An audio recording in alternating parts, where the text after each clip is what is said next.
Hey guys, this is Dark Barbarian, and today we are making a new Town Hall 12 hybrid base. This base is a hybrid base, which means it will help us in saving our loot while still maintaining our trophies. I'm gonna talk more about this base in depth in the base analysis part of the video, which will help you in understanding ins and outs of the base, so that you can decide for yourself if this base is worth switching to. I will see you guys after the speed build.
Let's do the base analysis. The first thing you can notice is that the clan castle is placed in the center of the base and the range of clan castle lies within the wall as well as the first layer of our defense, so that it is hard for opponents to lure our clan castle troops as they're quite deep inside the base. This also means that our defending clan castle troops will come out when opponents' troops are in the middle of the battle, so our CC troops will be distracting enemy troops while they are being attacked by our defenses from all the sides. So that definitely helps in making the defense stronger. Let's move forward. The town hall is placed in the core of the base, well protected by our defenses, so you won't have to worry about opponents stealing that second star and the loot inside your town hall. One of the best things about this base is the number of compartments it has. There are compartments literally everywhere. This helps us in slowing down opponents' troops, which ultimately leads to time fail or opponent run out of troops. Most of the time opponents' troops like golems and ice golems are usually found stuck on walls. Now coming to the defenses, they are placed in such a way that they cover the whole base and the base remains strong from all the sides. Mortars are evenly placed in different compartments and their range pretty much covers the whole base. Placing them there also helps us in tackling spam attacks like Barch and mass goblins. Archer towers are arranged in such a way that their range covers the whole base except the core of the base, which is not required to be covered by them in this base, as we set up some other measure in the core to keep it protected. For example, the Tesla farm and Inferno towers in the core. I'll talk more about them later in the video. Overall, the base is well secured against air attacks from all the sides. Wizard towers are placed at a distance from one another in well-protected compartments towards the central part of the base, so that they can provide air splash damage coverage to pretty much most of the base, covering a lot of defenses in their range. Air defenses are placed away from one another in different compartments to protect them from being taken out by lightning spells in a group. They are placed in compartments near the core of the base. They have air sweepers well paired with them, contributing to an increase in the protection against air attacks like lava loon, mass dragons and electro dragons. Cannons are placed right where they are needed, providing to the overall balance of the base and making this base perform pretty well against ground attacks. Inferno towers are placed right in the center of the base, making the core of the base stronger, and covering our most important defenses like X-bows, air defense and eagle artillery.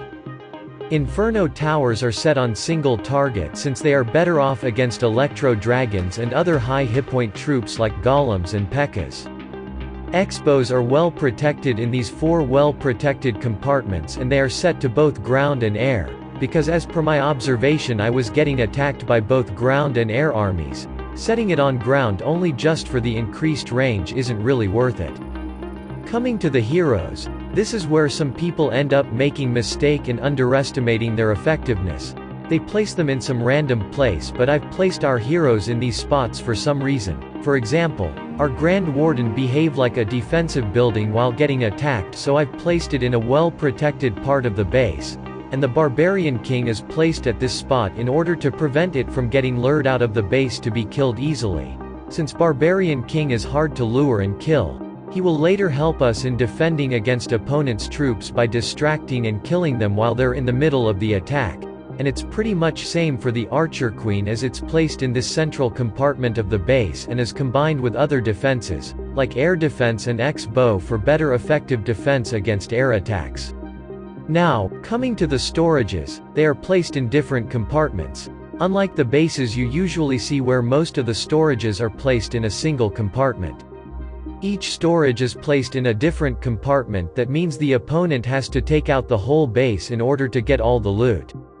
Never put the same type of storages on one side of the base. For example, if we put both the gold storages on this side of the base, the attacker can take almost all your gold just by taking out this portion of the base. So in order to avoid that, we place them alternatively, just like this base. Our Dark Elixir storage is well protected in the core compartment of the base, which is quite hard to get into, which means that our Dark Elixir is going to be safe in this base. Now coming to the placement of the traps, after observation of so many attacks on this base, Spring traps and giant bombs are strategically placed in different compartments according to the pathing of defense attacking troops like hogs and giants, which helps in making this base stronger against ground attacks. All 5 Teslas are placed in the core of the base, which really helps in making the core of this base stronger, as this Tesla farm completely annihilates any enemy troops that comes near the core of the base. We have placed those bombs out there so that they can take out the wall breakers, which can potentially ruin attackers' funnel as the troops wouldn't be able to go inside the base and they'll end up going for the outer trash buildings, which will end up ruining the attack. Now coming to the outer buildings, you can customize where you want to put them according to your choice. Just make sure you don't put the same type of collectors all together, otherwise, the opponent will take all your loot in the collectors very easily. That's it for the base analysis. Even though the base itself is strong enough, having troops in your clan castle can help a lot, as clan castle troops will help you in wasting opponents' troops and time. Especially in this base, because clan castle in the core is one of the main features of the base. If you don't have defending clan castle troops, then placing the clan castle in the core is worthless. Might as well put dark elixir storage there. But honestly, my recommendation would be to keep CC there with CC troops inside for best defensive experience. Now, I've left a copy link for this base in the description, the I button in the right top corner of the video, and in the first pinned comment so that you guys can easily copy it through any of those links. That's it for this video. I'll see you guys in the next one.